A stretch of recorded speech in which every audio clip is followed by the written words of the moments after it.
Bonjour les enfants. Tout d'abord, je n'ai pas de pantalon, mais trêve de baliverne. Aujourd'hui, avec les loulous, nous allons partir à la découverte d'une personnalité qui fait du cinéma, mais pas que. Mais c'est mon intro ça. C'est mon intro, il a piqué mon intro. Si je peux me permettre, d'habitude c'est moi qui fais les intros. Si je peux me permettre, ferme bien ta gueule. Eh, tu me rends mon intro. Tu me rends mon intro, t'arrêtes tout de suite tes conneries toi. C'est fascinant, vous trouvez pas? Connard.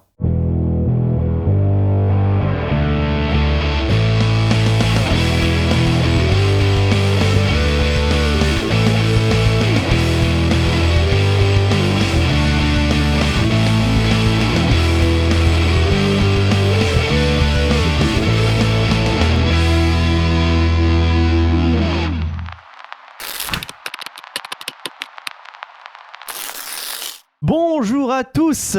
Au cas où vous ne l'auriez pas compris, aujourd'hui dans le studio de Chemical Production, nous avons l'honneur de recevoir Davy Mourier. Davy, bonjour. Coucou. Autour de la table, nous avons Gary. Bonsoir Gary. Bonsoir. Nous avons Lucas. Bonsoir Lucas. Bonsoir. Et nous avons Jérôme. Bonsoir Jérôme. Salut. Davy, Par rapport au générique et à vos têtes, les photos ont été prises il y a longtemps. pas si longtemps. Ok. J'ai changé. Non, c'est Lyon, quoi. C'est... Non. C'était il y a 2 semaines. Hein. Non. Arrêtez de boire de l'eau. Faut arrêter. Davy, Oui. je pense que tu ne connais pas vraiment le principe de notre émission, mais c'est pas grave. Mais le but de ce format, c'est qu'on va retracer, on va en tout cas essayer de retracer au maximum ta carrière.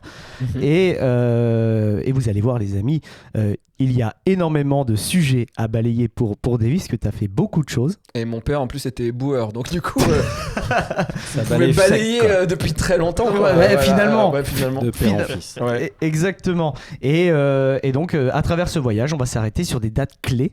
Mhm. Pour développer justement les différents thèmes. Avant qu'on commence ce voyage, j'aimerais tout d'abord vous inviter à vous abonner sur cette petite chaîne YouTube ou même sur les plateformes de podcast, nous mettre une petite note, ça serait effectivement très sympathique de votre part, chers auditeurs. À la régie, aujourd'hui, on a Esteban et Maxime, et au cadrage et aux photos, on retrouve Seb, le GOAT. Merci Seb pour toutes ces magnifiques clichés. Alors, les amis, aujourd'hui, on va commencer ce voyage par, comme tous les voyages, une enfance, une naissance et finalement la chose la plus simple. Oui, enfin, simple, je sais pas, faut baiser avant, mais. Ah bon? Non, on va. Enfin, je sais. Enfin, c'est ce qu'on m'a dit. Moi aussi, j'en ai déjà entendu parler, Ouais, mais... vaguement. C'est Tata Lulu, non qui... Ah bah, je crois elle y est parvenue. Ah oui, c'est Ouais. ça. Ouais, bah carrément. Non, on va aller un petit peu plus loin que la baise. Clairement, on va parler plutôt de ton parcours. Sodomie. Non, non, on va aller plutôt sur le parcours scolaire des Waouh. Je préférais qu'on parle de sodomie.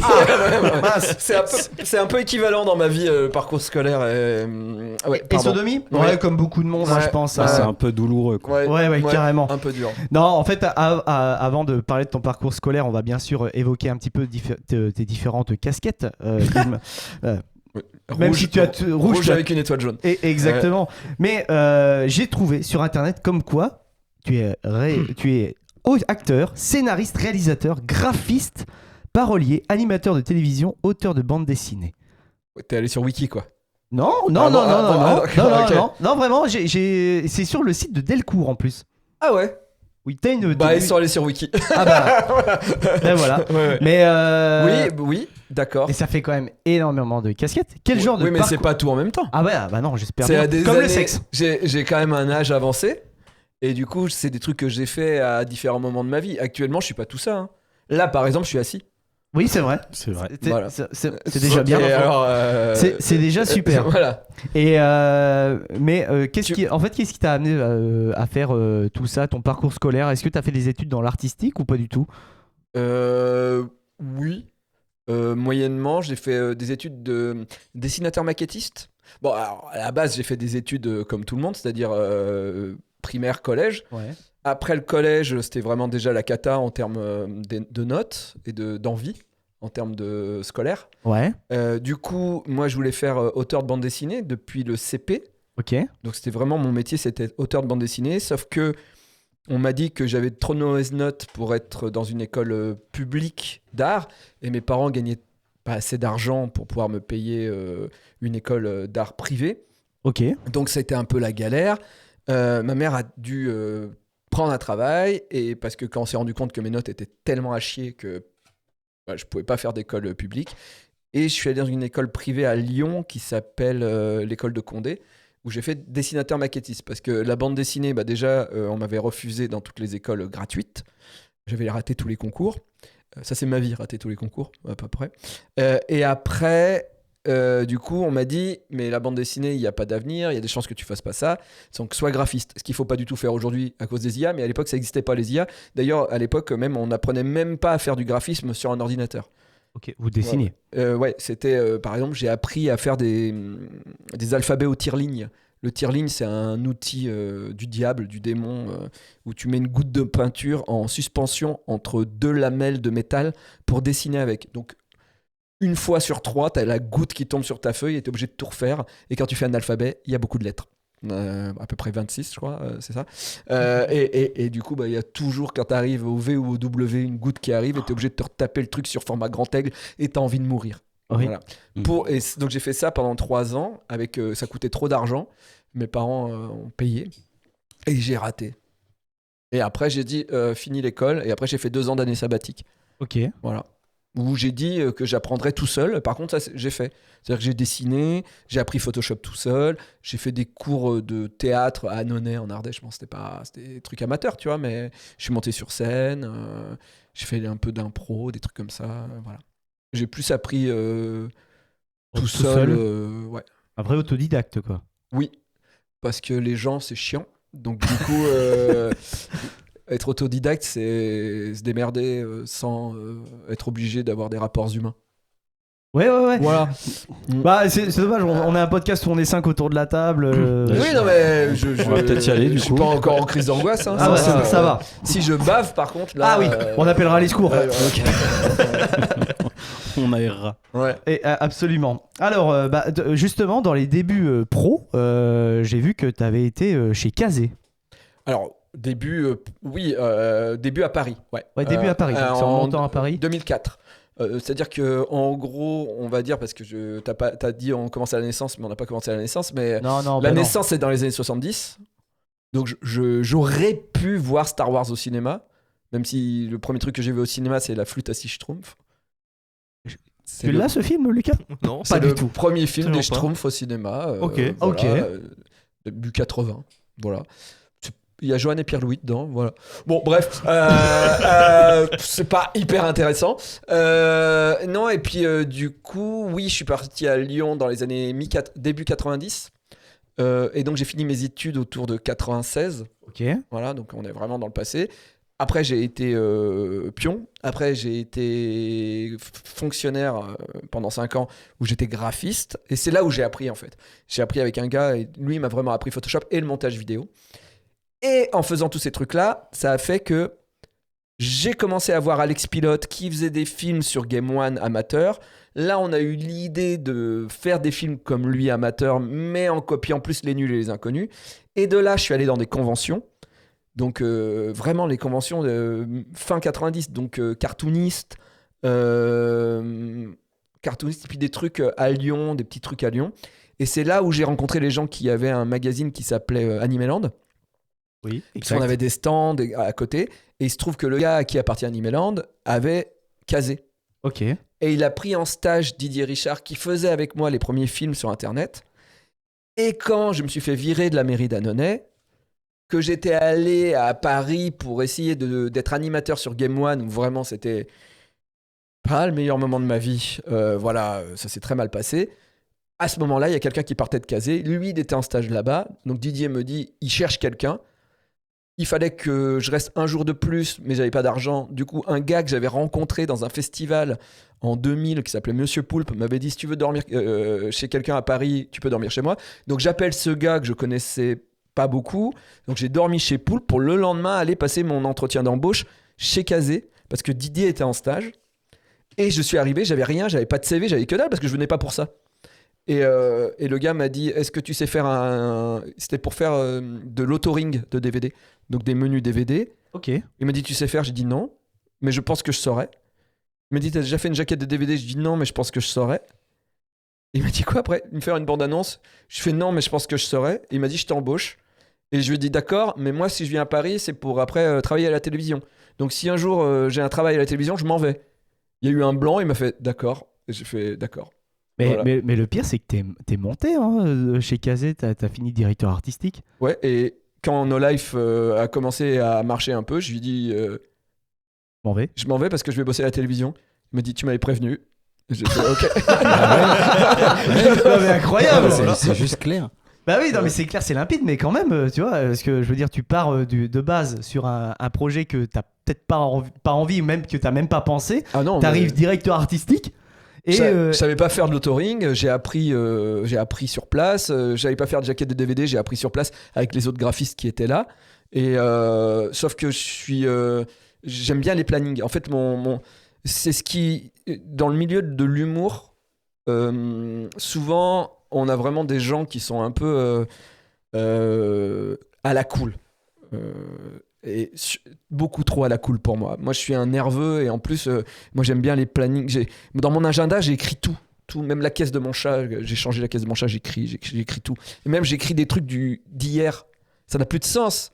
Mais au moins, quand je regarde ma semaine, je sais, oui, hier j'ai fait ça. Tu vois, peut-être qu'un jour, quand je serai très vieux en EHPAD, je pourrais dire, je peux te dire qu'en 2012, où j'étais tel jour. Des fois, ça m'a aidé, tu vois. Genre, j'avais psy ce jour-là. J'avais truc, voilà. Je note tout. Et du coup, les plannings, moi, j'ai horreur d'être en retard. Donc, du coup, le patron, il nous demandait des DVD à faire. Quand j'ai commencé à comprendre comment on faisait des DVD, j'ai commencé à être en avance parce qu'au début, ils n'avaient pas confiance en moi vu que je faisais rien. Donc, j'ai fait tous les trucs de cul. En fait, je suis arrivé et j'ai fait que des hentai. C'est ça, Ok. c'est ce que j'avais noté. Ouais. Il me semblait que tu avais fait des hentai chez Kazé notamment. En fait, c'était pas Kazé, c'était Eva. Ils avaient un autre nom Ouais. pour Ah oui. le côté cool, c'est Kazé. Le côté Eva, c'est le côté cul, quoi. Et du coup, au début, ils me donnaient que ça parce qu'ils se sont dit, on sait pas ce qu'il va faire, le gars. Et en plus, en réunion, je faisais que des blagues de bite. Tu sais, en réunion, je suis hyper dissipé. Je faisais que des. Mais le truc, c'est que je suis dissipé, mais en même temps, je suis hyper carré. Et ça, le mec, il a mis 3 ans à s'en rendre compte. Parce que je fais beaucoup plus de blagues de bite parce que je déteste le convenu. Et je déteste l'étiquette. Donc, du coup, dès qu'il y a des trucs un peu sérieux, je vrille et je fais comme ma bite. Tu vois. mais même si c'est Donc pas... soyez pas surpris, auditeurs, Non, mais- évidemment, s'il y a un comme ma bite qui sort. Mais je sais que c'est pas drôle, pas forcément drôle, mais c'est ma manière de dire attendez, on n'est pas des adultes. Attendez, Oui. c'est pas sérieux. Et même au travail, j'arrive pas à être sérieux. À la mairie, j'ai cassé des portes, parce que je jouais à Spawn, enfin bon, bref. mais par contre, j'ai toujours rendu à l'heure, voire même en avance mes trucs. Mais il faut que ça soit dans une manière créative et enfantine de travailler. Et quand il a pigé ça, le mec, parce que moi, mon truc, c'est que moi, je déteste les horaires quand ça n'a pas de sens. Du coup, il me dit, voilà, t'as 1 heure de pause pour manger. Je lui dis, j'ai pas besoin d'1 heure pour manger. Je lui dis, en 15 minutes, c'est réglé, quoi. Il me dit, oui, mais les gens vont au restaurant. Je lui dis, je vais pas aller au restaurant. Donc, mon deal, c'était que j'arrivais le matin et je partais 1 heure avant les autres parce que je prenais pas de pause déj. En fait, je travaillais toute la journée, je mangeais mon sandwich en faisant mes montages et j'avais 1 semaine à 1 mois d'avance. Et donc, au bout d'un moment, il a voulu que je sois directeur artistique et j'ai refusé parce que diriger des gens, j'aimais pas. Sauf qu'il a pris un directeur artistique extérieur qui était à chier. Il était nul. On le détestait tous. Et en plus, il disait toujours, et après, on va boire une bière. Je dis, mais pourquoi on irait boire une bière Déjà, moi, je bois pas d'alcool. Et puis ensuite, après, moi, je vais travailler. Il me dit, mais tu finis le travail. Je dis, oui, mais du coup, je travaille pour ma vie d'après. Pour quand je serai auteur de bande dessinée, quand je serai machin, quand je serai tout ça. J'ai pas de temps à fournir pour aller boire une bière avec toi. En plus, je t'aime pas. Donc, je lui disais pas que je l'aimais pas, mais, Ah oui. oui. Voilà. Et le mec, il nous mettait en retard. Il faisait des erreurs dans les jaquettes. Ça me rendait dingue. Il nous fournissait pas des plannings. Je faisais mes propres plannings. Ils étaient mieux que les siens. Alors que lui, il était payé pour. Donc, au bout d'un moment, j'ai un peu vrillé. Et je suis allé voir mon patron et j'ai fait, bon, si tu veux que je devienne directeur artistique, d'accord. Il me dit, ok. Je fais, par contre, il peut pas. Enfin, le gars peut pas devenir graphiste. Enfin, je veux dire, c'est pas viable. le mec va me haïr. Ouais. Donc je lui dis tant qu'il est là, je peux pas être directeur artistique. Bon, voilà. Ok. Donc bon, le mec Ok. est parti. Remercié. Il a été remercié. Et là, je suis devenu directeur artistique, effectivement, pendant 2 ans, on va dire. Et puis après, quand j'ai fait les coffrets DVD de mes rêves, après, ça avait plus de sens pour moi, ce travail. C'était quoi les coffrets DVD de tes rêves? Bah, j'ai fait Dragon Ball, j'ai fait Saint Seiya, j'ai fait Monster, j'ai fait Bleach et Ken le survivant.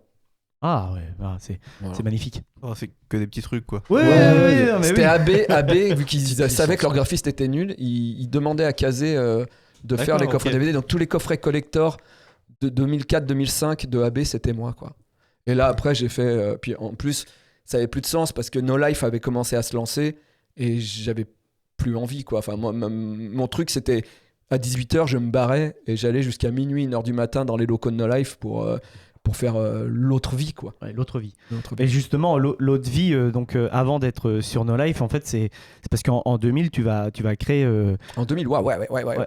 Tu vas créer le collectif. Une case en moins. Une case en moins. Mhm. Donc, avec, tu l'as déjà mentionné, Didier Didier Richard, Monsieur Poulpe et Rémi. Non, pas du tout. Ah, il est pas. Non, Monsieur Poulpe, tout le monde le met dans le truc, mais Monsieur Poulpe, lui, il vivait à Rouen. Rouen. Et nous, on était en Ardèche. C'est pas du tout situé pareil. Et je n'avais pas l'existence de cette personne avec des grandes oreilles. Je savais pas du tout qu'il existait. Ok. Voilà. Et ce nez. Et ce nez. Et ce n'est, enfin tout, enfin le package, quoi, Ouais, de ouais. Poulpe, quoi, tu vois. Non, Poulpe, on s'est rencontrés. On était concurrents dans des festivals de films amateurs. Et on s'est rencontrés en 2001 ou 2002 à Pau pour le festival des films amateurs. Il a gagné, on n'a pas gagné. Et lui, son film, il faisait 6 minutes et nous, c'était une fausse pub de 30 secondes. Alors, pardon, mais on n'a pas eu le temps de vraiment. Mais moi, à l'époque, de toute façon, je voulais faire des trucs courts parce que j'aime pas. Déjà, je fais pas de cinéma parce que Ok. c'est trop long.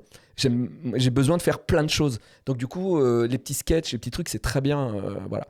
Et ouais, et c'est comme ça qu'on s'est rencontrés avec Poulpe. Et Poulpe connaissait déjà notre travail. Moi, je connaissais pas. Et il m'a dragué, mais un truc de fou. Il m'a même fait peur. D'abord, c'était sur des forums. Il me disait, on est pareil. Un jour, on va travailler ensemble. Je me suis dit, mais il est dingo, ce mec. Bon, après, on a travaillé ensemble pendant Ouais, 7 ans. finalement, Mais bon. Donc malgré la drague et tout comme ça, le jour où tu as besoin d'un logement, tu l'appelles quand même. Alors, non, mais entre-temps, on s'était vus. Ok. Et il m'avait fait beaucoup rire. Et j'avoue que je ris pas facilement.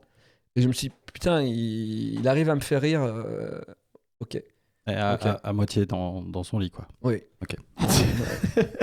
Non. Et du coup, j'étais sur le clic-clac. Ouais. Avec 3 chats et qui puaient l'urine. Mais, Cette anecdote de fou. Ouais. Bah, à l'époque, il était beau papa et tout. C'était fou, c'est une autre vie. Poulpe, il a vécu à l'envers. Poulpe, D'accord. il a commencé sa vie. Il était avec une nana qui avait une fille et tout ça, machin. Il emmenait la gamine à l'école. Enfin, truc. Aujourd'hui, je verrais pas Poulpe comme ça, tu vois. Et il a fait le truc à l'envers. Lui. C'est incroyable. Ouais. C'est incroyable. Mais justement, en fait, après, avec tout par-delà de ce collectif, où Ouais, une justement, case en moins, vous faites vraiment vos vidéos de votre côté. Mm. Et par contre, j'ai vu, alors là, est-ce que c'est vrai ou est-ce que tu me diras, mais que c'est No Life qui voulait en fait diffuser des vidéos à vous, en fait? Oui, parce qu'en fait, donc, j'essaye de recréer le truc. Alex Pilote est stagiaire chez Game One. Alex Pilote a vu des films au Japon, les films amateurs japonais, qui sont des parodies d'animés ou de Sentai.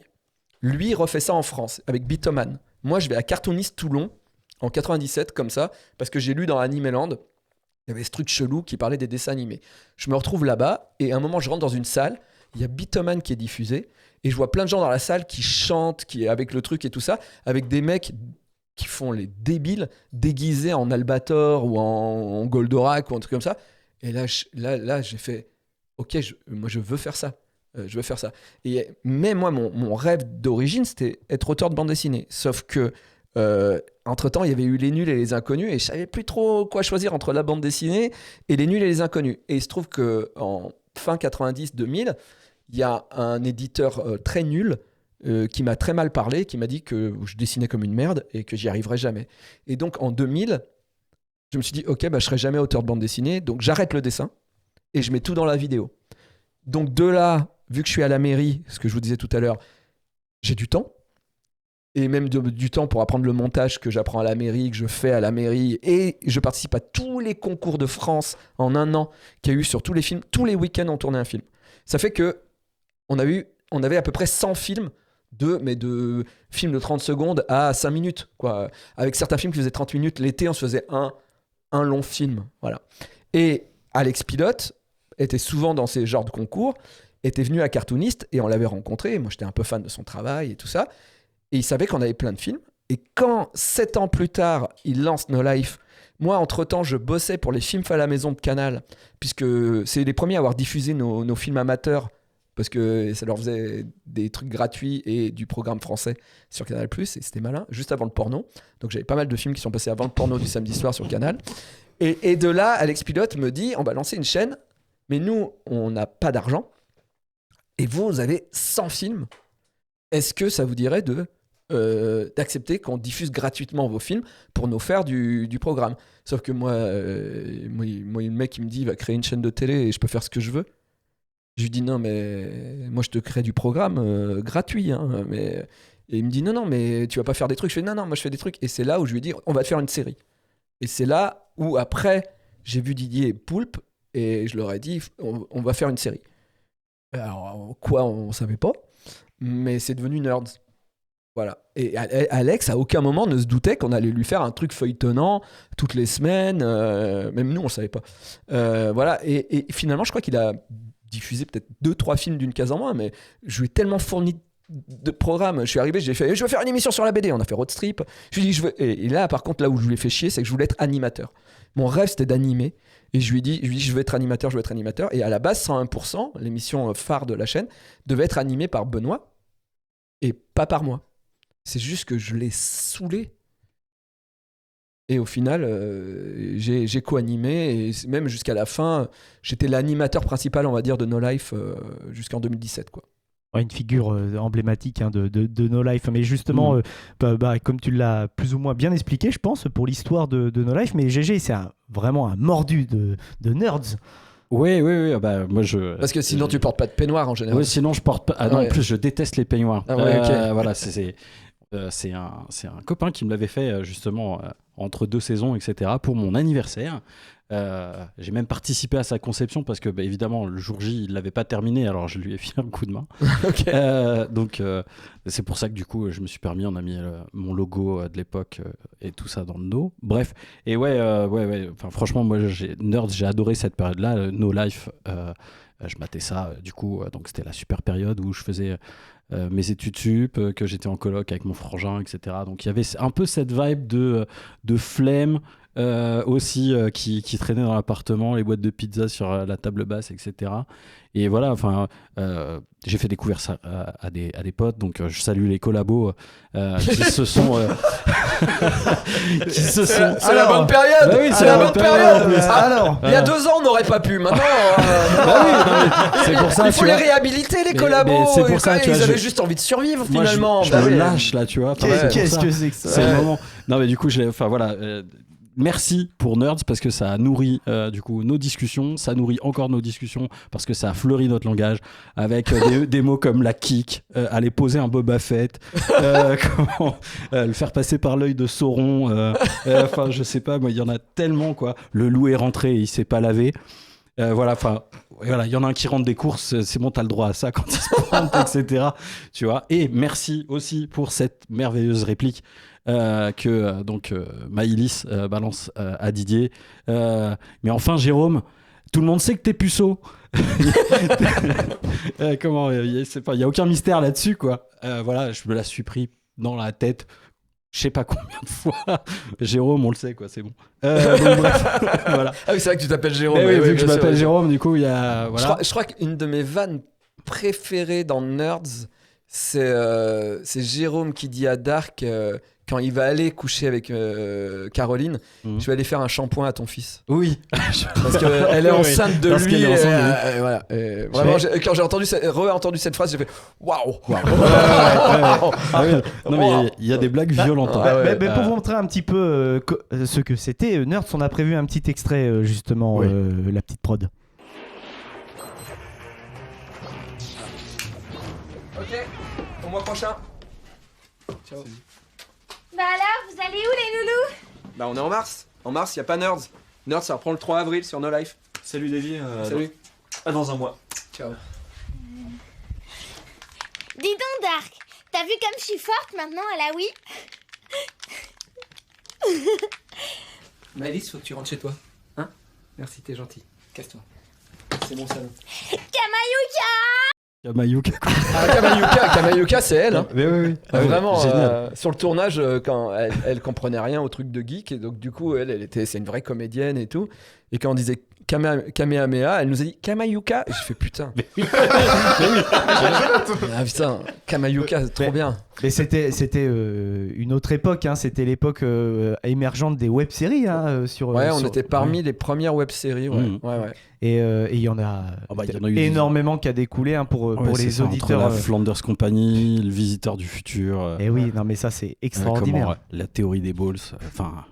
Ah oui, Oh, c'était plus tard. Ça, Oui, c'était plus oui, tard, mais il y plus avait tard. eu une première saison. J'ai jamais su dire non. Oui, c'est ça. Voilà, Ouais, de Slim. De Slim, ouais, Voilà, ouais. et ça c'était juste génial. quoi. Incroyable. Non, vraiment une super époque. L'époque où vraiment le Internet était très créatif en termes de fiction. Et le public avait envie de Oui. fiction. C'est vrai. Ce Tu qui as raison. n'est plus le cas aujourd'hui. Ouais, c'est vrai. Après, c'est ce Ouais, que la fiction, ils vont la chercher ailleurs. En tout Ouais, cas, c'est c'est pas ça. YouTube, C'est c'est pas. On peut plus faire ça. C'est pour ça d'ailleurs que je le fais plus. Mais le public n'a plus d'appétence. Les vues n'ont plus d'appétence sur YouTube pour des trucs comme Nerds ou des sketchs ou comme le Golden Show, des choses comme ça. Ça n'a plus de sens aujourd'hui. C'est le flux qui mais domine malheureusement. Ah, mais je suis d'accord. Je suis d'accord avec toi. Continuons un petit. Oh, t'as d'autres choses à dire sur Nerds sur Vas-y, Nerds, vas-y. hein. j'ai une petite. Parce que tout le monde J'aime- sait ce que c'est que Nerds. Parce que finalement, on a dit Nerds, on a dit. Ouais, c'est vrai. Vraiment, On a montré un extrait. on a montré un extrait. Et c'est Et en c'est un plus, extrait, C'est un une pub. teaser. c'est un Ouais, c'est un teaser teaser. pour dire qu'il n'y a plus la Nerds. série. Que je me rappelais plus. Hein. Ah, Je bah, me tu rappelais vois. plus de ce truc. Tu vois. Non, mais, oui, parce que Ouais, je parce me suis que- dit que c'était un peu complexe de chercher un extrait dans toute Non, la bien masse sûr, Ouais, d'épisodes. clairement. Donc, Non, mais après, alors En Nerds. gros, Dark Angel Dark 64, Angel 64, le héros de la série, Monsieur Poulpe, c'est ça. qui a un appartement, mais il veut pas sortir de son appartement. Du coup, il a des chambres de libre. Alors, il loue à des colocs qui ont rien à voir dans son univers. Caroline, qui au début en école de psy, et très vite on laisse tomber Ouais. l'idée pour dire que c'est juste la meuf pas maline que tout Ouais, le c'est monde ça. veut se faire dans l'appart. Et Jérôme, un mec intello, mais un peu trop intello. Et Un il télo le sait. chiant Un télo chiant. et graphiste maquettiste. Et graphiste du coup. maquettiste, voilà, qui vit dans cet appart, et Régis Robert, mon personnage, qui est l'ami geek que t'aimes bien, mais en même temps que t'as pas forcément envie d'avoir chez toi, et en même temps t'as Le- envie d'avoir chez toi. Le genre de mec que t'as accueilli une soirée sur un canapé avec 3 chats qui puent la pisse et qu'en fait il est resté. Il reste derrière le rideau et il s'en va plus jamais. Voilà. Pour définir Régis Robert, on avait dit qu'il était geek que de trucs que les gens normalement sont pas geeks. Donc du coup, le club des 5 ou des trucs comme Ah, ça. ouais, voilà. le club de 5. Ouais. Avec Claude, la fille, Ouais. garçon qui porte des pantalons. Exactement. Et Dagobert, Et Dagobert, c'est c'est le chien. C'est le chien. Eh oui. Voilà. Et donc, c'était une mini-série Oui, voilà. de 4 minutes parce qu'on n'avait pas le budget, qui reprenait le format de Camelot parce que Camelot venait de sortir, on était très fan de ce type de format. Mais vu dans un univers geek, quoi. En gros, et par contre, on était les premiers, je pense, les premiers à faire une série geek en France, en fait, avec un humour geek Mmh. dans le format fiction, enfin Ouais. récurrent. Voilà. Non mais carrément. Et puis avec le geek comme sujet, quoi. Oui, Pas... Le héros. Voilà, exactement. Et qui est un anti-héros Ah oui, finalement, complètement. parce que c'est une merde. Enfin, d'ailleurs tous les Bah, personnages, tous les personnages sont des merdes. sont un peu des merdes. Ouais. Mais carrément. Mais par contre, dans Nerds, il y a eu une sorte de bascule, puisqu'au bout d'un moment, il y a Ankama qui est venu dans l'équation pour vous produire un petit peu. Fin de saison 3, ouais. Ouais. Ouais. Et justement, parce que Ankama. Il y a une grue. Du coup, nous, il y a du budget. On a dit, alors il faut une grue. Alors c'est pour ça que quand on arrive dans le village de Régis Robert, C'est ça. la caméra se soulève et tu vois le village de Régis Robert. Et là, tu fais, oh, mais qu'est-ce qui se Wow, passe? Il y il a du budget. Bah ouais, on a une grue. Mais Ankama, ils sont aussi arrivés sur des programmes pour produire, par exemple, J'irai Lolé sur vos tombes. Alors ça, c'est un peu différent. C'est-à-dire que il y a No Life qui a des problèmes d'argent. No Life va faire une interview de Tot et de Manu chez Ankama à Roubaix. Ils deviennent amis. Ankama rentre dans le budget de No Life. Donc il amène de l'argent. Nous, on se retrouve à devoir dédicacer dans des Ankama conventions. De là, je donne un coffret DVD de Nerds à Tot. Tot regarde. Tot aime. Du coup, je lui dis, nous, si on pouvait monter en grade dans le budget, donc ils mettent un peu d'argent dedans. Le premier truc qu'ils ont fait pour la saison 3, j'ai demandé juste 1 000 € pour tout le monde.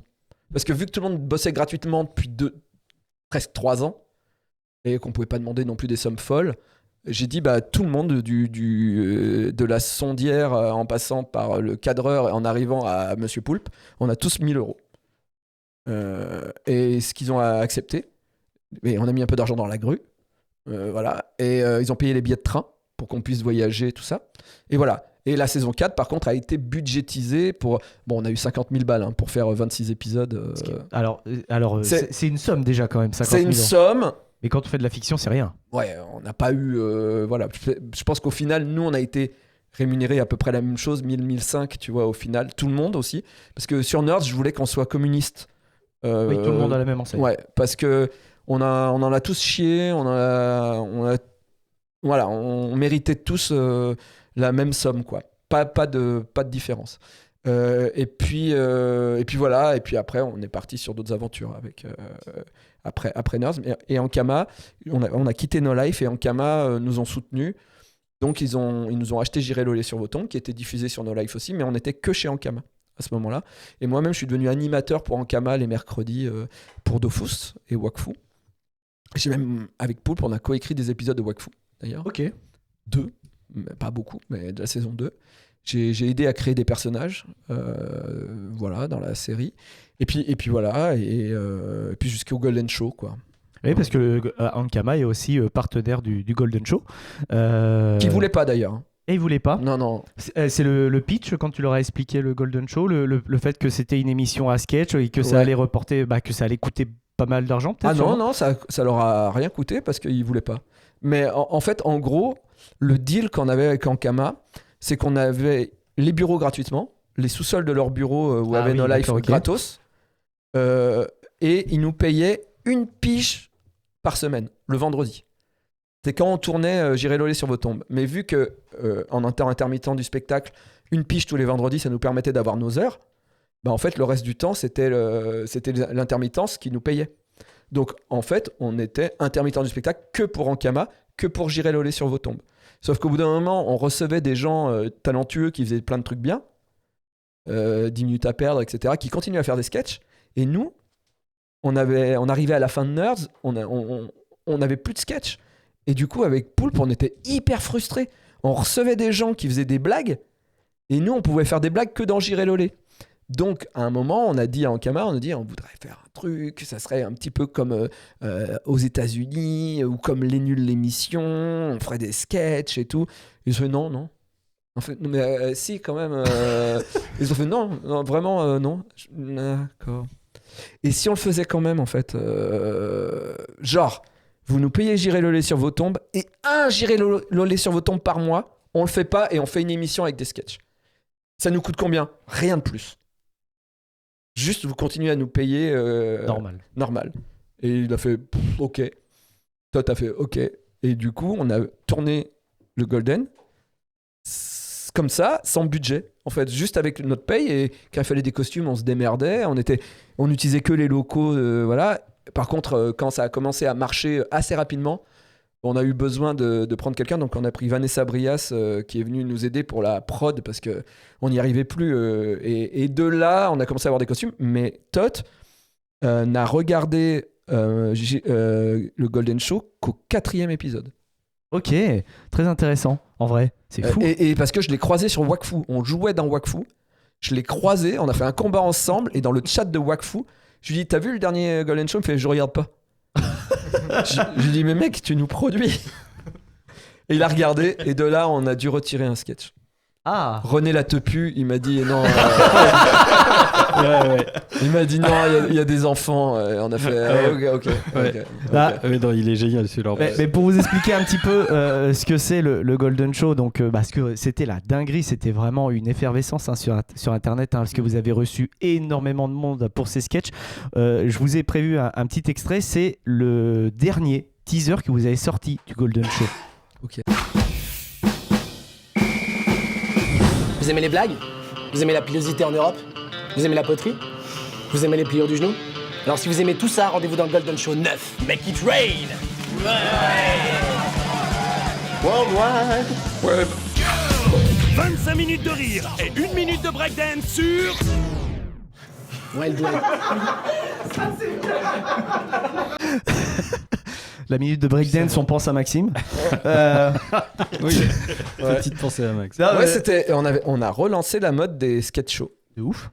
Ça n'existait plus. Les gens, ils faisaient plus que du Norman ou j'ai plus le droit de dire du Cyprien. Ils faisaient des blagues face cam en disant t'as pas remarqué que le café quand même ça excite un peu hein. Et nous vraiment on était atterrés de cet humour là. Et on s'est dit, il faut qu'on revienne avec des vraies blagues absurdes, quoi, merde. Et du coup, le Golden Show, et ça a créé Golden Moustache derrière, ça a créé Studio Bagel, etc., qui nous ont ensevelis et bouffés même, on va dire, après. Mais en tout cas, ouais, c'est nous qui avons relancé cette mode-là, quoi, avec François Descraques. Bah oui, parce que en fait, le Golden Show, comme tu l'as expliqué, il y a eu 2 phases, hein, une phase de 2011 à 2013, où vraiment, donc 2011, c'est là où vous rencontrez, avec François Descraques, vous créez ça, il est réalisateur de l'émission, mais pour vous dire, c'est une émission à sketch, où vous faites différents sketchs sur plein de sujets, et vous avez reçu donc notamment Kian Kojandi, Le Palmacho, Marcus, Joueur du Grenier, Patrick Borg, la voix de Sangoku, les amis, Arnaud de Samer, Céline Tran, anciennement Katsumi, Bérangère Krief et Katsuni. Avec le M, elle n'a pas eu le droit, elle a eu un procès. Ah oui, c'est vrai, exact. Et Alexandre Astier, c'était colossal sur Internet. Et donc en 2012, c'est ça, en juin 2012, vous avez arrêté le Golden Show. Il y a eu un coup de tonnerre, vous avez dit voilà, vous arrêtez. Et vous êtes revenu après, parce que Alexandre Astier vous a produit. Ouais, c'est ça. Ça, c'est fou de se dire ça. Bon, déjà d'une qui vous ait fait confiance, on en discutait en off déjà dans J'irai le lait sur vos tombes. La rencontre avec Alexandre Astier, ça doit être un tournant dans ta vie quand même. Oui, moi j'étais très fan. Alors Poulpe, pour lui, il regardait pas Kaamelott. D'accord. Donc pour lui c'était genre ok. Je vois, hein, il passe à la télé. Il m'a dit. Voilà, mais, cette phrase. C'est le gars de la télé sur M6. Oui, il était pas très type fiction française, Poulpe. Donc du coup voilà. Moi j'étais très très fan. Du coup dans J'irai Lolé, on a dû aller à Lyon, mais effectivement on l'a vu à Lyon et ça a plutôt bien matché. Et quand le Golden Show a bien marché, il nous a dit ouais les gars, moi j'en suis, mais on lui a dit on pense à un sketch de Street Fighter avec toi. Il a fait je suis Bison. Ok. Donc en fait la seule chose obligatoire qu'on a eu dans ce truc-là, c'est qu'il fallait qu'on trouve un sketch où il y avait Bison, et Bison était Alexandre Astier. Incroyable. Voilà. Mais et donc, c'est une parodie d'un Confession intime en plus. Ouais. Qui est incroyable, les amis. Si vous avez... Avec Constance, hein, qui joue magnifiquement bien. Ah ouais, vraiment.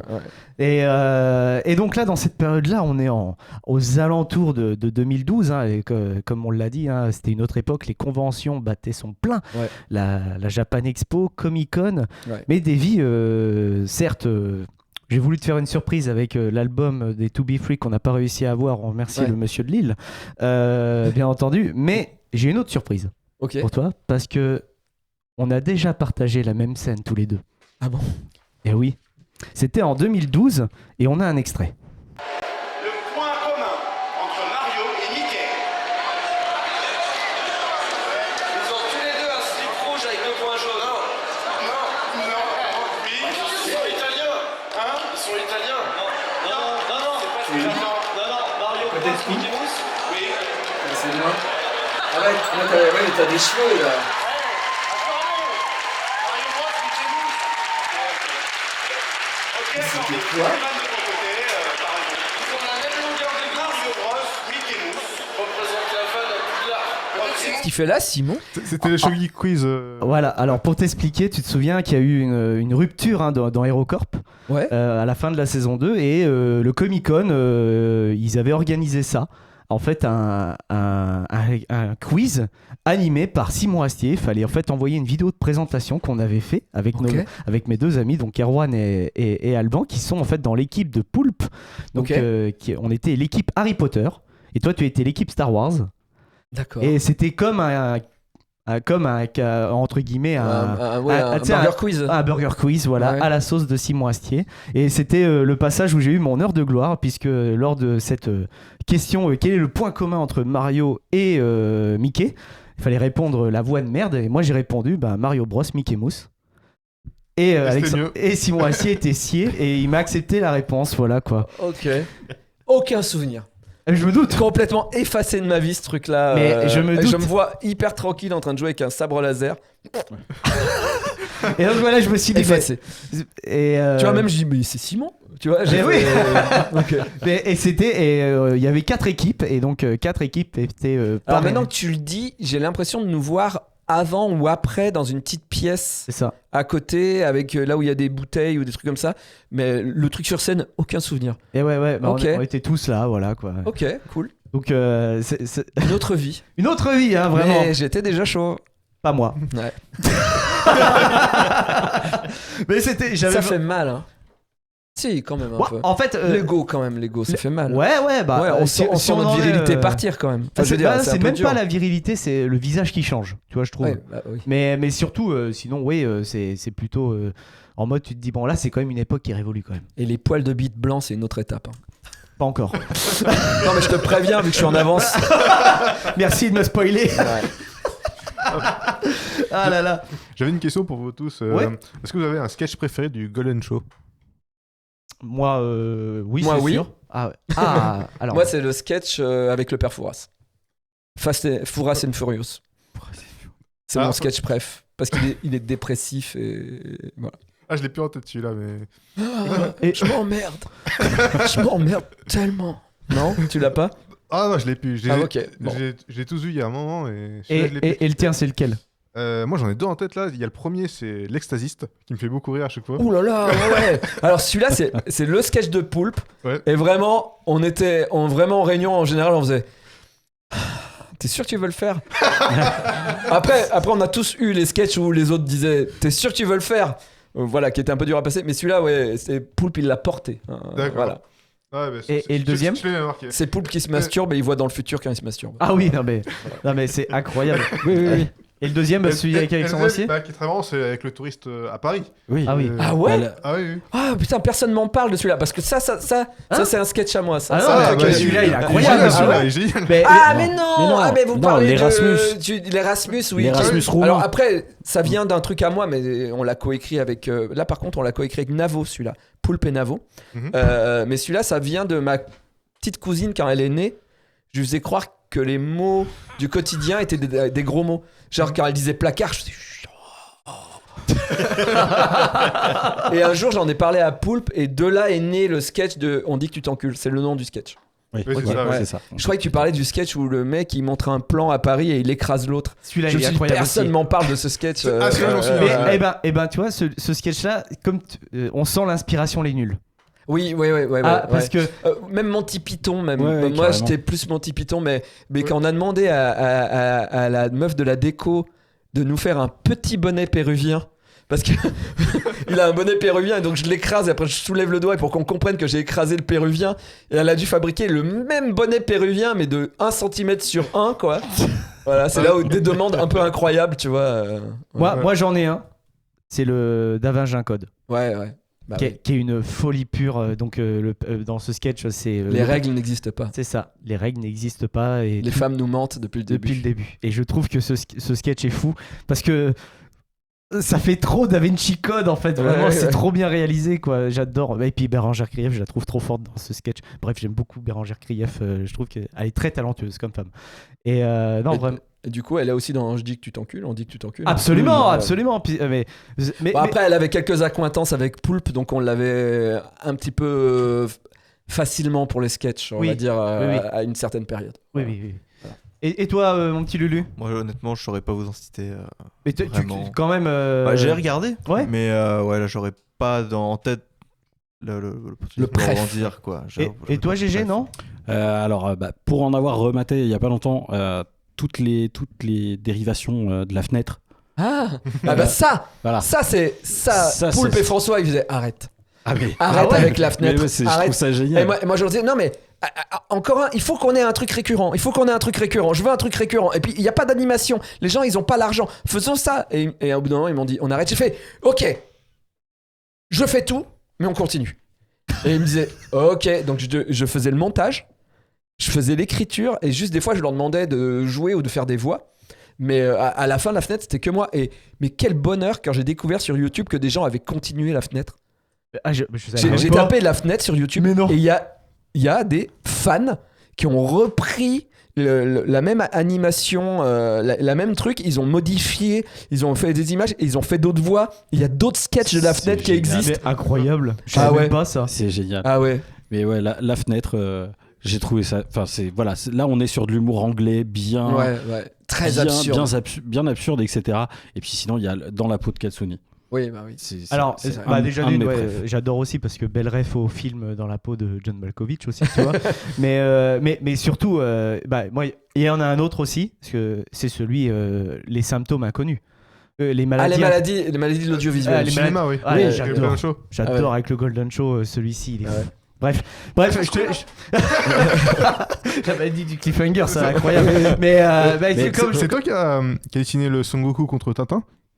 Non, c'était le graphiste du Visiteur du Futur qui a dessiné Son Goku contre Tintin. Ouais. Celui-là aussi, il a pas mal marché ce sketch Son Goku contre Tintin et les 7 boules de cristal. Et le sketch là avec les maladies de l'audiovisuel. C'est quand il y a un précédent avec la jump cut.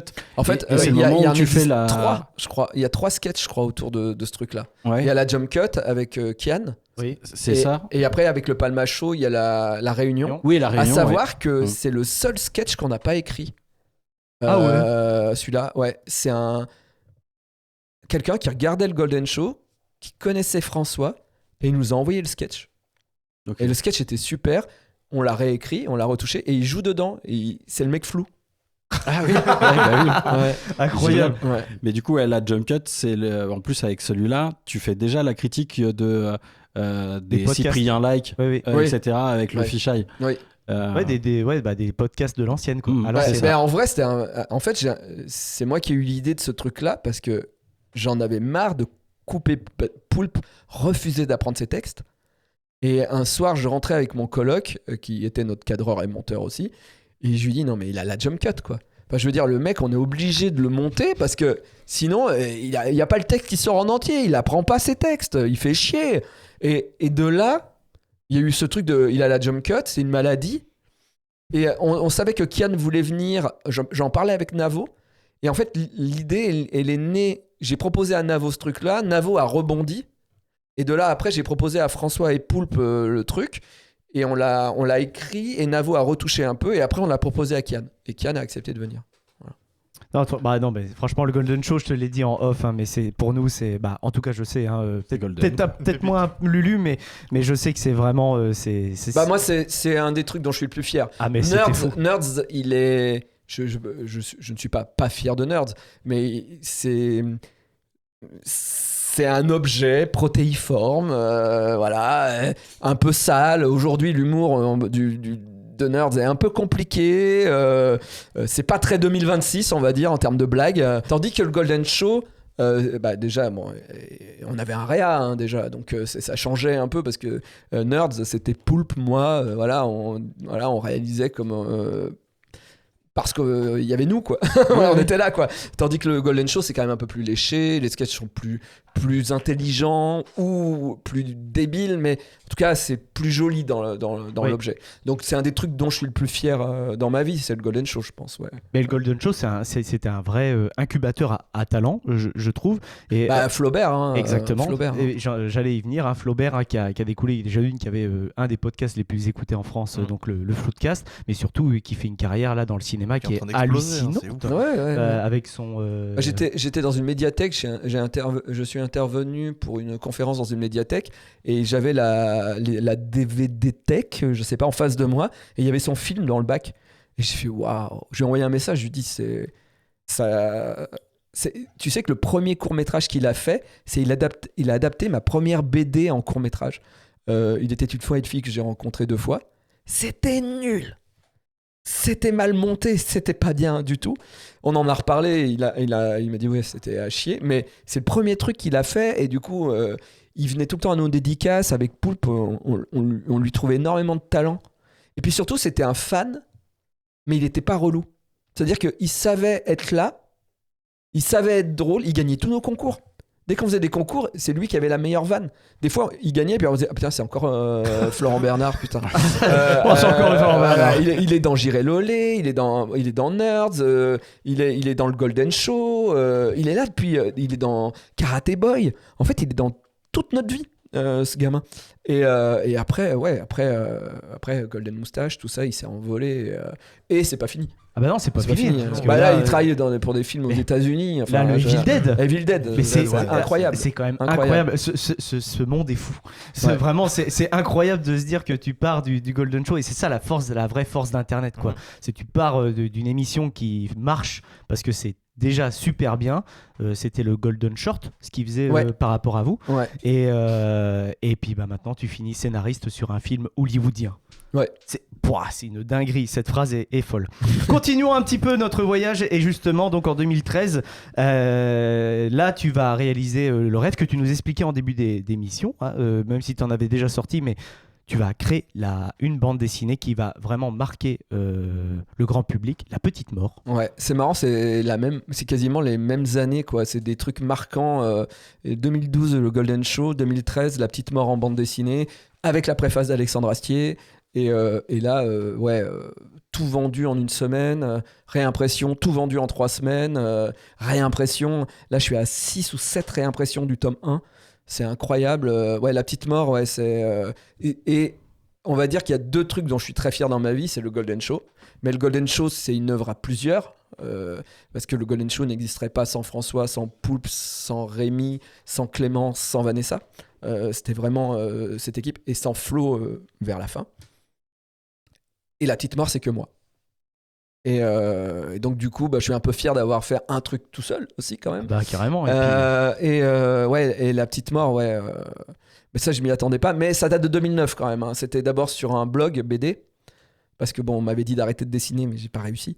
Donc même si je me disais que ma carrière serait que dans la télé finalement, je me disais je vais quand même continuer à dessiner un peu parce que j'ai du temps. Et tant que j'ai du temps, autant que j'invente des choses, parce que sinon on meurt. Et du coup, La Petite Mort existait. Et le truc a tellement existé tout seul que finalement, c'est arrivé en bande dessinée assez naturellement chez Delcourt. Et oui, j'avais sorti 2-3 BD avant, mais 4 BD, je crois. Mais c'est vrai que c'est mon plus gros succès. Et ça reste mon plus gros succès aujourd'hui. Le tome 1 de La Petite Mort, c'est 45 000, 50 000 albums vendus. Ah ouais. Et quand tu prends tous les albums de La Petite Mort, on est à 108 000, je crois, un truc comme ça. Et la série animée qui arrivait après, c'est 18 millions de vues. Ah ouais. Justement, moi j'avais noté comme quoi La Petite Mort, c'était 9 albums à l'heure actuelle. Et maintenant 9, ouais. Et une web série avec un casting qui est full impressionnant. D'ailleurs, on a un petit extrait de la web série, c'est le teaser de la dernière saison à l'heure actuelle. Ok. Si on commence à laisser le choix aux enfants, autant leur laisser le droit de vote à 8 ans. Quand est-ce que papa va accepter que je suis une fille? On n'a jamais vu une femme qui fauche. Je serai une maman mort qui fauche, un point c'est tout. Mais toi, t'es même pas une vraie fille. Ta gueule! On t'a demandé à toi si t'étais vierge! Tu vas bien t'entendre avec l'autre bizarre, là. Tout le monde vit dans une rue. Moi j'ai juste pas de maison dans ma rue. Regarde bien comment je fauche. Un accident est vite arrivé. Bonsoir, papa. Super. Incroyable. Donc bien entendu, La Petite Mort, vous pouvez le retrouver sur la chaîne YouTube Slash Anime, qui est une chaîne France Télé. de France Télé. Voilà. Et casting ultra impressionnant. Vous avez pu entendre Jérôme Powell, Brigitte Lecordier. J'ai vu que dans les premières saisons, il y avait même Simon Astier qui faisait une voix. Simon Astier est le papa, Ouais, Constance est la maman. Ouais. Voilà. Bref. Poulpe a commencé en faisant Hans. C'est un casting mi-internet, mi-voix. Du doublage. Voix du doublage plutôt costaud. Ah bah, carrément. C'est Brigitte. D'un côté, moi je vais chercher mes potes. Donc t'as Dedo et Yacine, ils font 12 milliards de voix.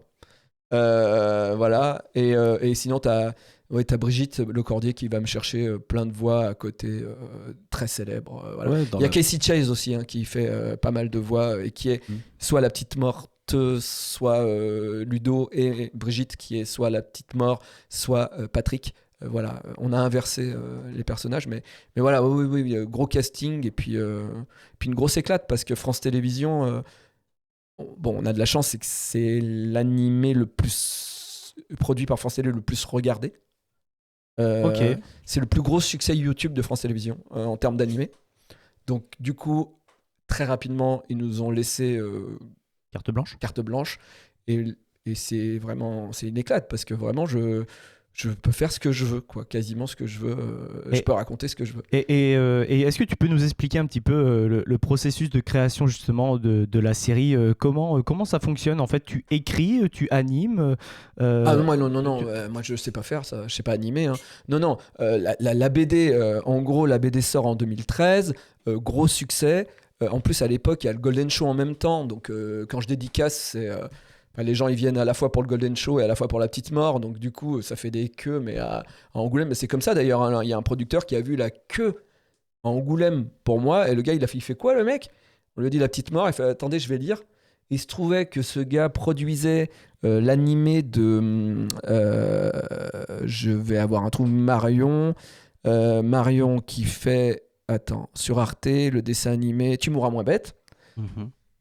Et moi, je suis allé à l'avant-première de Tu mourras moins bête, et le gars était là, et à la fin, je suis allé boire un verre, ce qui n'arrive jamais.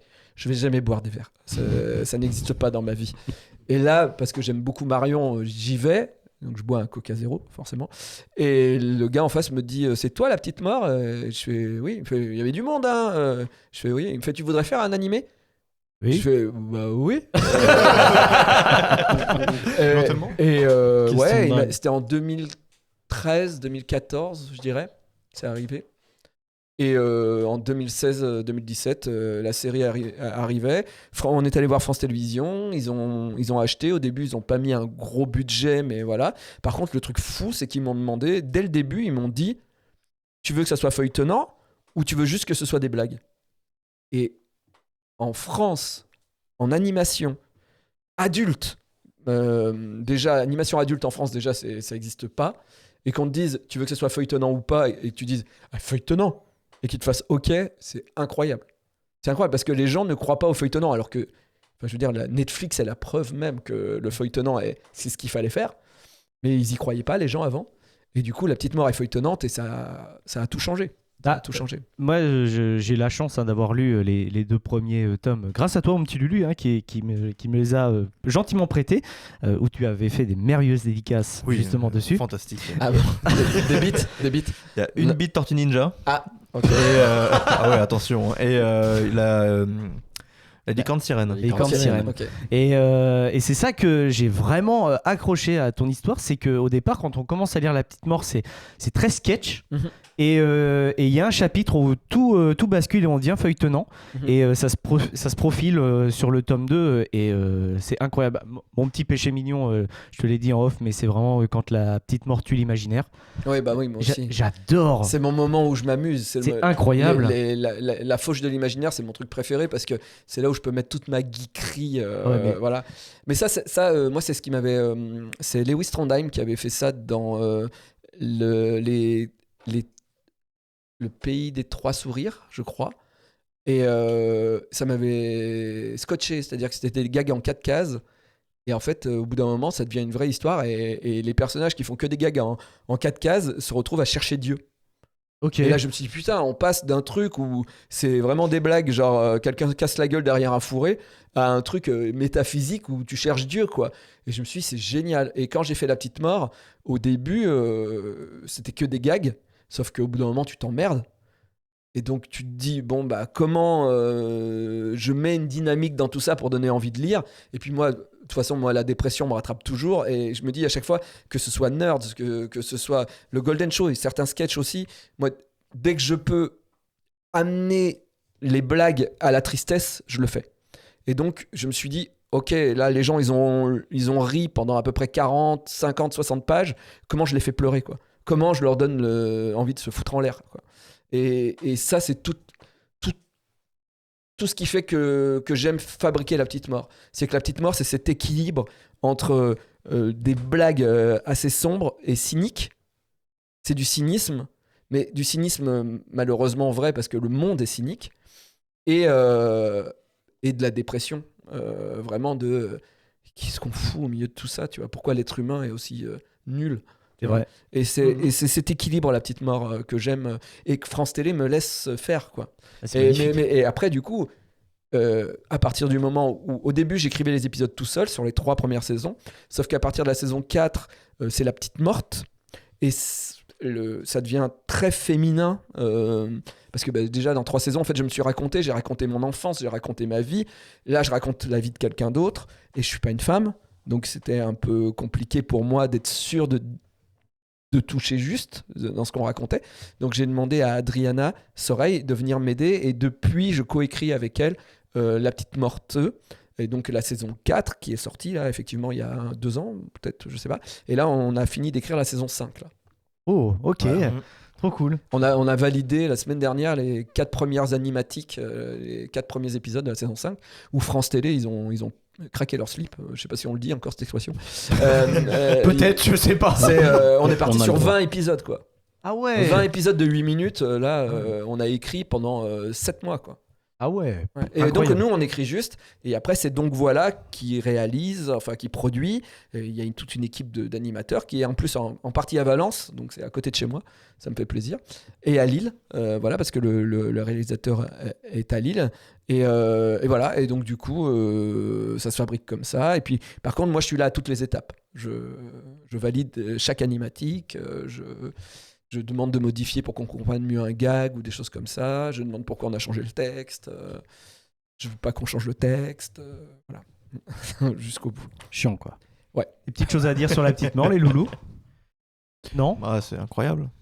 Merci. Oui. Non, mais après, moi, j'apprécie beaucoup cette BD. En fait, j'adore vraiment le suivi que tu as du premier tome où tu vois vraiment La Petite Mort en tant qu'enfant. Et en fait, tu vois le monde qui est...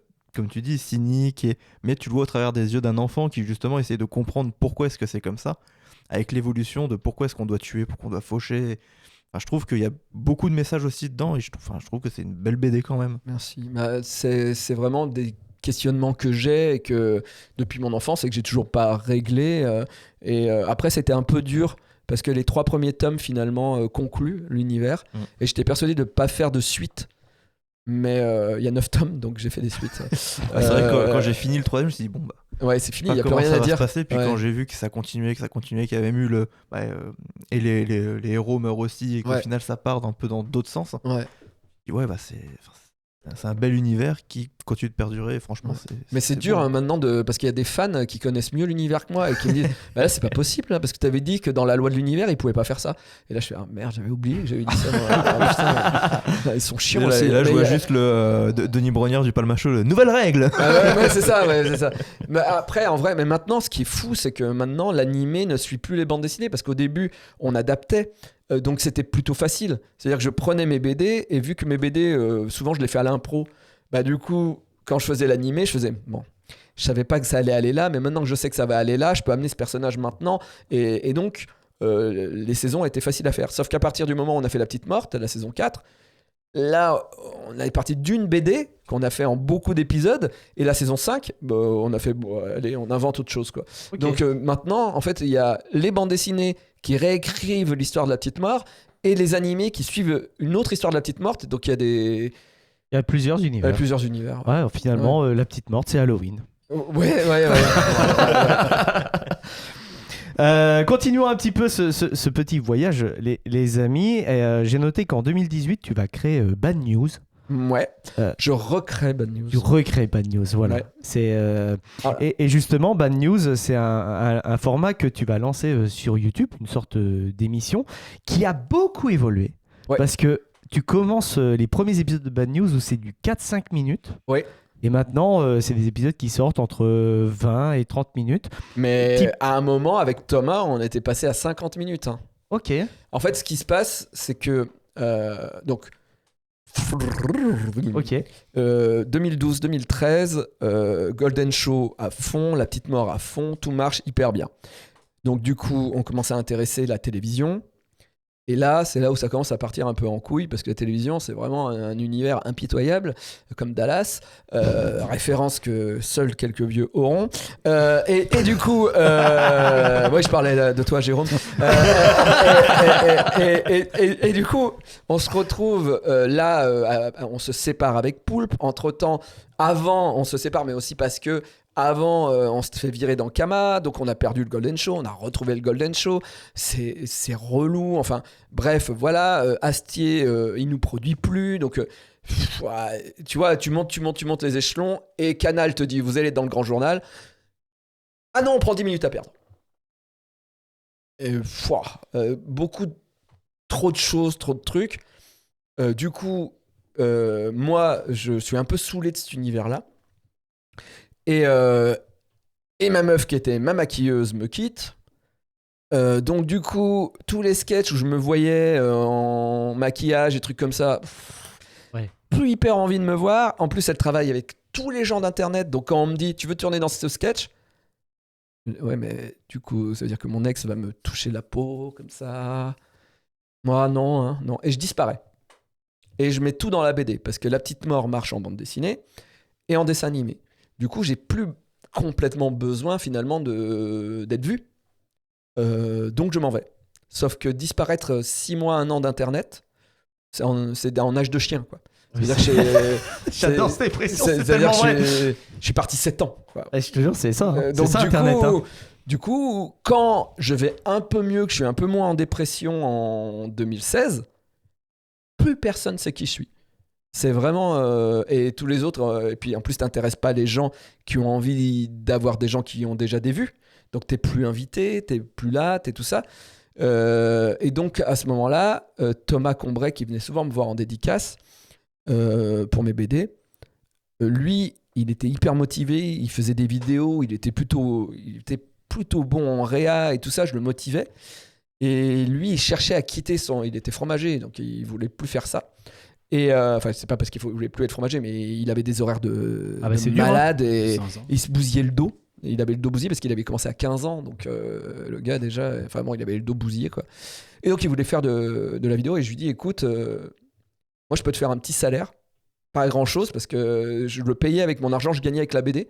Je lui dis, mais moi mon but ça serait de revenir sur internet parce que j'en avais parlé avec Lewis Trondheim. Entre temps, je suis devenu ami avec Lewis Trondheim qui est auteur de bande dessinée, qui a fait Donjon par exemple, entre autres, parce qu'il a fait tellement de choses, qui est très talentueux. Et un jour, je lui ai dit, mes BD se vendent moins parce que les gens m'ont oublié. Et il m'a dit, bah refais des vidéos sur internet. Et je lui ai dit, bah ouais, mais il faut trouver un truc. Donc du coup, je demande à Thomas de venir m'aider à faire des vidéos. Et vu que je sais pas quoi faire, on fait du vlog. Et tous les jours, il me filme tous les jours, il fait un montage. Et pendant 1 an, tous les jours, on a mis des vidéos. Et au début, ça marche pas très bien parce que je suis passé de millions de vues à 3000 vues. Ce qui est un gap. Hein. Ouais, surtout que c'était des millions de vues à une époque où les gens faisaient pas des millions. Oui. Et je faisais 3000 vues à une époque où les gens faisaient tous 1 million. C'est vrai. Ce qui est le gap encore pire finalement, tu vois. Donc tu te sens un peu comme une merde quand même. Et on teste des trucs. Et le premier truc qui fonctionnait un peu, c'est on m'a volé ma bite. Donc excusez-moi.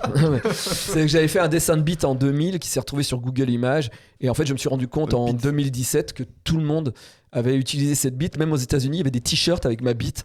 Bah, au lieu de redessiner une bite, quoi, une bite salement dessinée comme sur un bureau, tu vois, ils me volaient ma bite alors que tout le monde sait la faire, cette bite. Pourquoi prendre mon dessin? C'était incroyable. On a fait une vidéo avec Kev Adams aussi. Kev Adams, il l'a pris pour un spectacle sur TF1 en direct. C'était ma bite. C'est incroyable. Et du coup, là, on a recommencé à avoir un peu des vues. Oui, c'est clair. Et et de là, Thomas arrêtait pas de me dire, refais ton concept que t'avais qui s'appelait Bad News, que je faisais en 2008-2009 sur mon blog de temps en temps, où je racontais des dingueries que j'avais trouvées dans un journal, voilà. Et il m'a vraiment saoulé. Et au bout d'un moment, j'ai fait, bon, allez, d'accord, on le fait. Et effectivement, ça a pas mal marché. Et vu qu'il riait derrière la caméra, après, je lui ai dit, bah, si tu veux, on te met à l'image, ce qui n'était pas prévu. Et le fait d'avoir le cadreur qui réceptionne les blagues, ça a marché. Et on est passé effectivement de 10 000 vues à 70 000, 100 000 vues. Ce qui n'est plus le cas aujourd'hui, mais l'émission a 8 ans. Ça fait 8 ans qu'on fait le même concept. Entre-temps, ça a changé. Thomas est parti, il allait faire son film. Maintenant, il y a Julie. Entre-temps, il y a eu Eleanor. Il y a eu Pampoitou. Il y a eu Rob. Il y a eu Cocktail Michel qui est venu dans l'émission. Enfin, il y a Ariel qui vient aussi de temps en temps. Enfin, l'univers est étendu, on va dire. Sylvain qui nous a rejoint. Freaky Woody, le plus tatoué de France. Enfin, tout ça. Effectivement, le concept a évolué. Alors aujourd'hui, on est tombé à 21 000 vues. Ce qui est moins que les 80 000, mais bon, il y a l'érosion des vues et puis le fait que il y a tellement de propositions sur Internet aussi aujourd'hui, que carrément. l'émission, on a eu plusieurs blâmes parce qu'on parle quand même de cul. Souvent, il y a des choses dans les anus. On a eu un blâme parce que Ariel a mal flouté sa raie. Donc, on avait un cul en HD sur YouTube. Donc, du coup, les vidéos sont pas toujours proposées à tout le monde. Aujourd'hui, faire un humour un petit peu comme ça sur YouTube aime pas du tout. Donc, on n'est pas proposé. Donc, il y a plein de facteurs qui font que l'émission est un peu moins vue. Mais l'émission nous permet quand même de vivre encore. Enfin, moi, je vis d'autres choses, mais je paye Rémi, par exemple, qui vit quasiment que de Bad News et de Culture Z. Mais moi, du coup, j'ai créé une deuxième chaîne YouTube parce que 8 ans à faire le même programme tous les mardis à 17h45, on va arriver à la 400e à la fin de l'année, là. Bon, à un moment, t'as envie d'un peu d'autre chose. Donc, j'ai beau faire de la BD à côté, faire d'autres choses à côté, je fais plein d'autres choses à côté, même le podcast Histoire d'en rire, etc. Voilà, créer une deuxième chaîne YouTube. Mon rêve, ça serait que la deuxième chaîne YouTube prenne le pas sur la première et qu'on puisse vivre de jouets. En parlant de jouets, en parlant de voyage au Japon, un truc comme ça. Mais Bad News, c'est un format qui marche bien en vertical. Ça marche bien en vertical, oui. C'est pour ça que je fais les deux formats. Oui, en tout cas, Bad News pourrait continuer en vertical, mais le problème, c'est qu'en vertical, je gagne pas d'argent. Ah, tu veux dire sur TikTok et même YouTube Non. Ouais, ça rémunère rien du tout. Que dalle. Ouais, c'est grave. Hein. Alors, TikTok, au début, genre le premier mois, j'ai fait 250 balles pour quelques vidéos. J'ai fait waouh! Et maintenant, c'est 0,5 centimes. Parce qu'ils font toujours un moment où ils te chopent, ils te donnent de la thune, tu restes, t'as beaucoup d'abonnés, et après, ils te balancent comme un chien. Ouais, mais l'algo, il est trop dur. Oui. Il est chinois. C'est un truc de fou.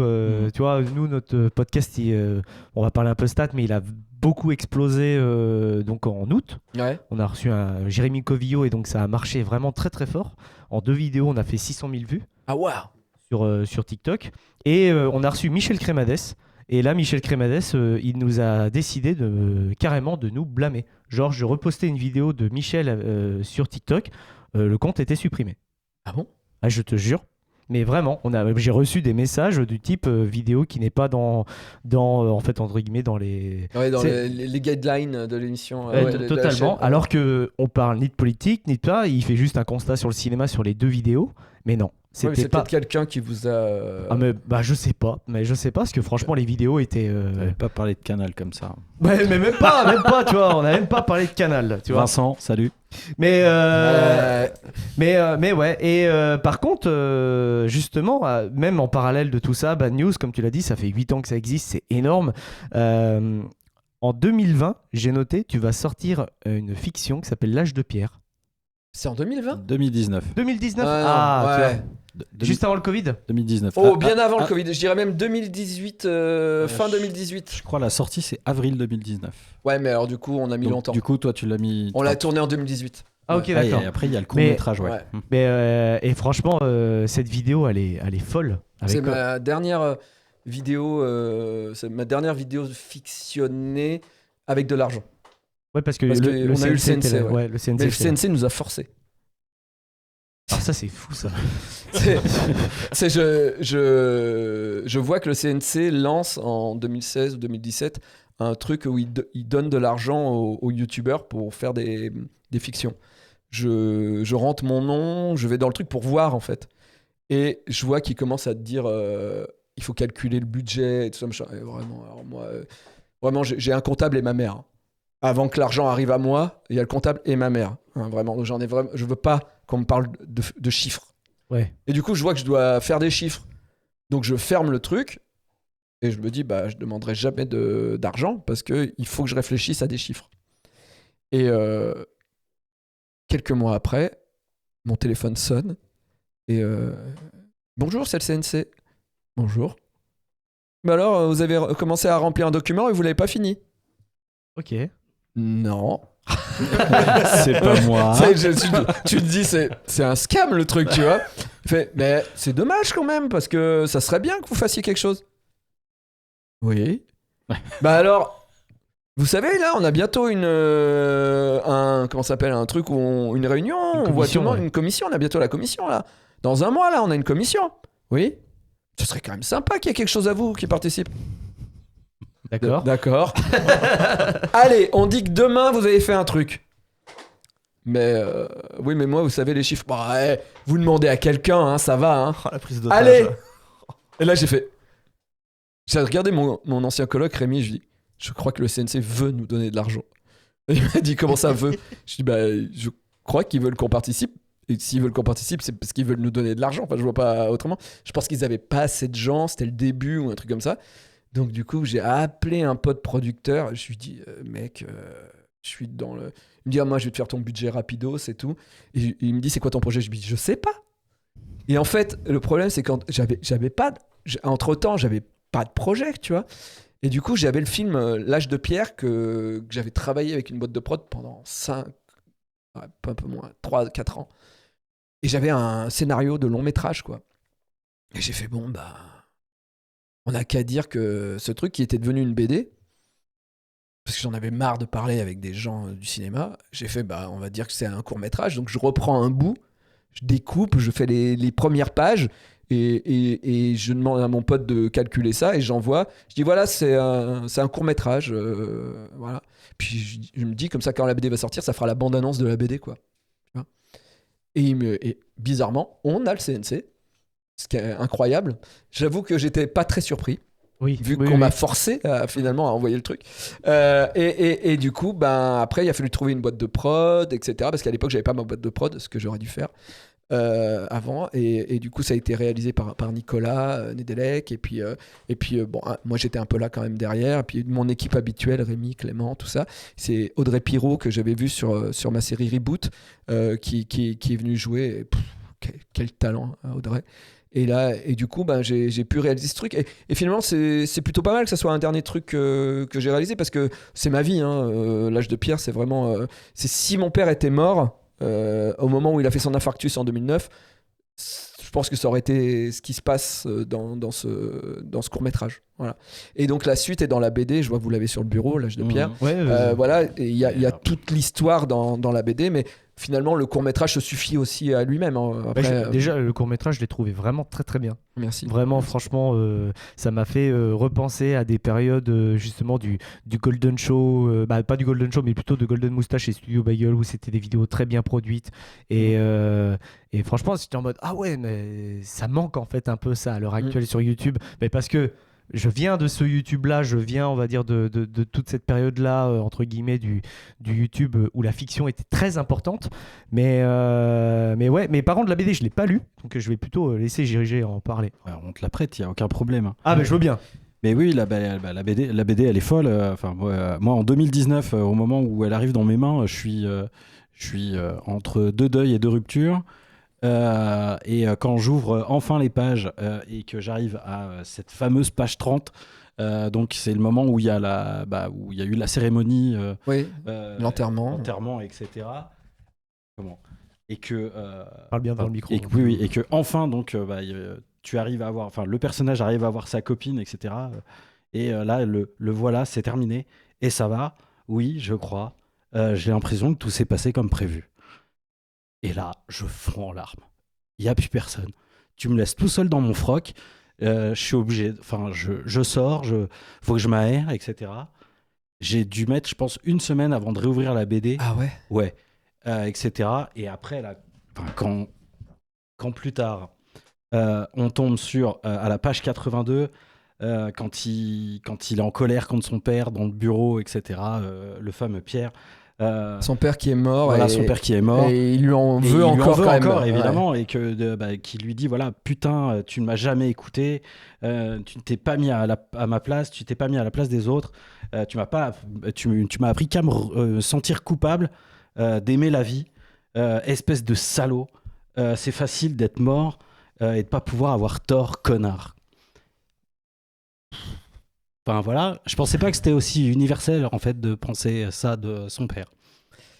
Ouais, mais ouais. Et bref, et voilà, et puis alors les pages suivantes sont terribles. Et alors quand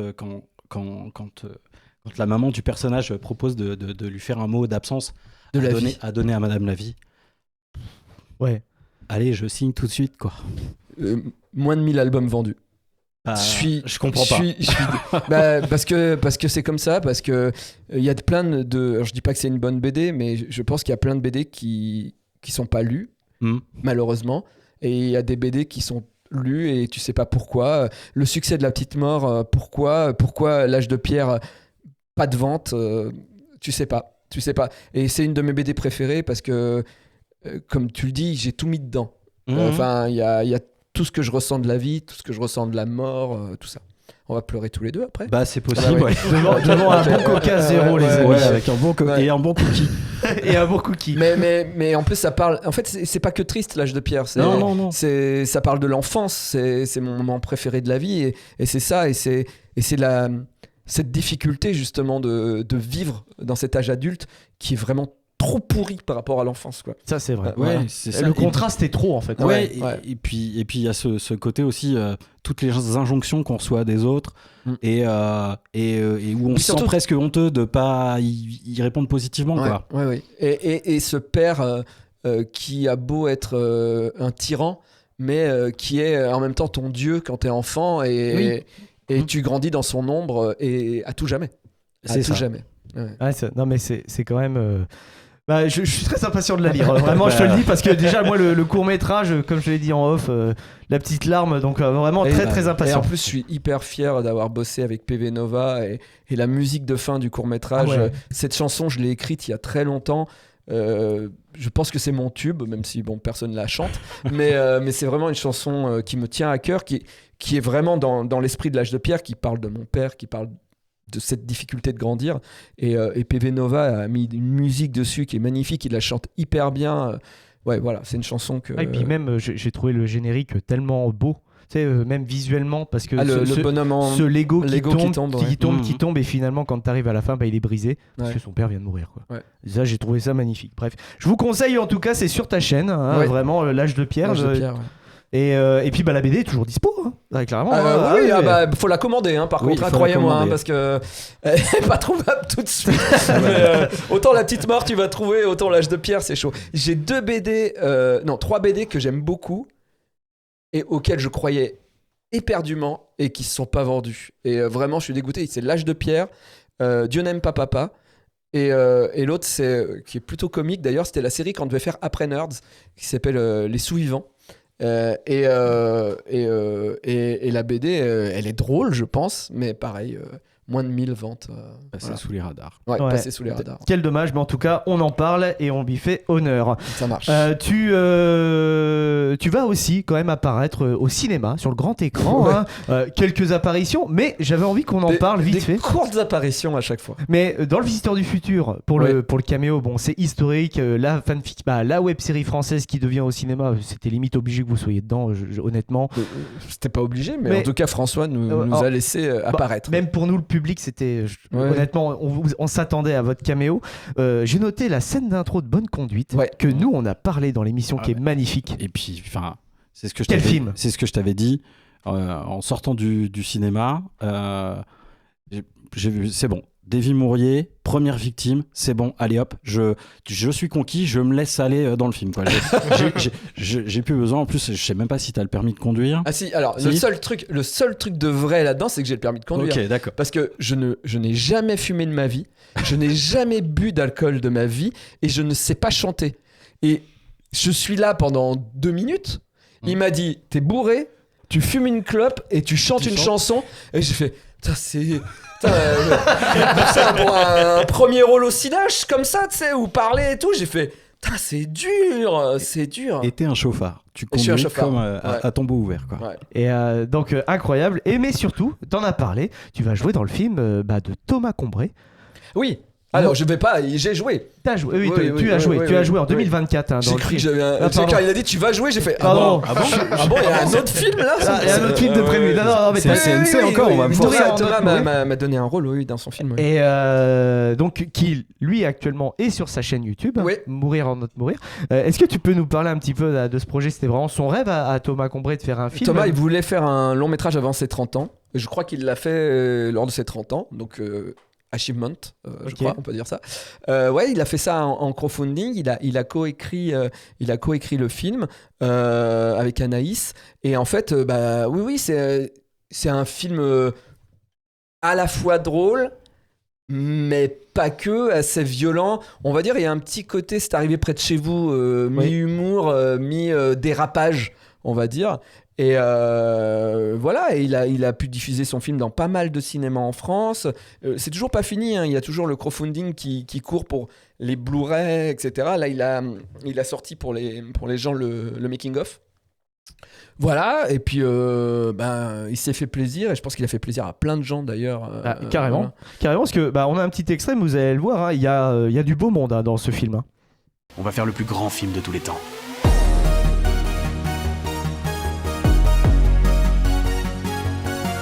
Menottez-vous! Ouais, menottez-vous! Vous sortez vos menottes, vous mettez vos menottes maintenant, là! Et action!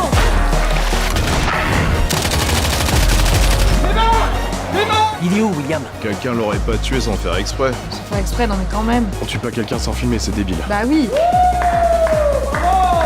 C'est ce qu'on dit. Mourir or not mourir. That is the question. Ah là là, non mais c'était franchement c'était un beau petit film. J'ai bien kiffé moi en tout cas sur sa chaîne YouTube à Thomas, et je savais pas pour le crowdfunding, donc au pire on mettra les liens dans la description. Ah non, il est fini. Hein. Ah, il est fini. Ouais, c'était pour faire le film. Ok. Voilà. Mais pour les Blu-ray, celui qui a... il fallait donner plus. Ah oui, d'accord. Ok. Oui. Ouais. Donc ok. Non, franchement, t'as pas participé toi. Ah non, j'étais même pas au courant du projet. Voilà. Même pas au courant du projet. Non. Et si on parlait un petit peu donc maintenant du temps présent, 2025-2026. C'est la merde, hein. Vraiment. Alors ouais. Vraiment. Bah, finalement, on a tout résumé. Il y a des trucs qu'on pensait pas qui reviennent. Il y a des rediffs que t'avais pas voulu. C'est clair. Pas du tout. Non. Voilà. C'est clair. Et sinon, niveau BD, est-ce que tu as des actualités? Moi, non, bizarrement. Faut dire que j'ai sorti l'année dernière 4 BD, je crois, un truc comme ça. Donc moi, non. J'ai signé des projets. Donc j'ai un projet qui va sortir en octobre-novembre, une BD avec mon chat qui s'appelle Mon chat est un pervers narcissique. Ça va être un truc d'humour. Mais pas que. Voilà, parce que j'aime bien quand il n'y a pas que. J'ai envie de faire un tome 10 de La Petite Mort, mais c'est vraiment dans les cartons, ça va pas être tout de suite. Là, vraiment, on travaille sur la série animée, mais qui arrivera en 2027, la saison 5. Entre-temps, il y aura des mini-gags en short sur YouTube inédits. Voilà, on a écrit ça, donc ça c'est aussi en cours de production. Et puis le gros truc dont je suis fier, mais c'est pas encore arrivé, mais ça va arriver, mais ça se ralentit à chaque fois, c'est que je vais intégrer Spirou Magazine. Oh, ok. Voilà. Alors, j'ai vu ça. Et en 2017, tu avais aussi intégré Fluide Glacial aussi, Oui, donc aussi, voilà, ouais, donc c'est vrai, ça c'est trop cool. Ouais, bosser dans des magazines que t'as lu ado, ça c'est un peu cool. Achievement. Oui, Achievement. Ouais, carrément. Mais ouais, Spirou Magazine, là, peut-être en octobre. Là, j'ai fait des strips encore hier et ce matin pour Spirou Magazine. Donc ça va arriver. Et puis sinon, là, en ce moment, c'est surtout mon actu en tant qu'éditeur. Vous avez devant moi L'amour, c'est nul. Donc ça, c'est des BD qui sortent que j'ai aidé à coucher. Voilà, juste, moi, j'ai rien fait d'autre que aider. Et il y a une autre BD qui est sortie avant-hier, qui s'appelle va falloir m'aider jusqu'au bout de la nuit. Jusqu'au bout de la nuit, ouais, voilà. Jusqu'au bout de la nuit, donc de Philippe et de Quentin. Et là, c'est Alicia Jacques pour L'amour, c'est nul. Voilà. Et voilà. J'aime bien aussi être éditeur parce que vu que pendant longtemps, on m'a dit que je ne ferais pas de bande dessinée parce que je dessinais mal. J'aime bien pouvoir aider des gens à faire des bandes dessinées. Voilà. En tout cas, ta venue ici aussi montre que tu aimes bien aider des gens, à aider entre guillemets une petite association à avoir un peu plus de visibilité. Merci beaucoup. Non mais vous étiez à côté, tu déconnes. Ceux qui nous connaissent savent que non. Vraiment. Mais pour terminer cette émission, on va parler de ta plus grande passion, peut-être les jouets, la collection. Ah putain, j'ai peur que tu dises le sport. J'allais faire, mais pas du tout.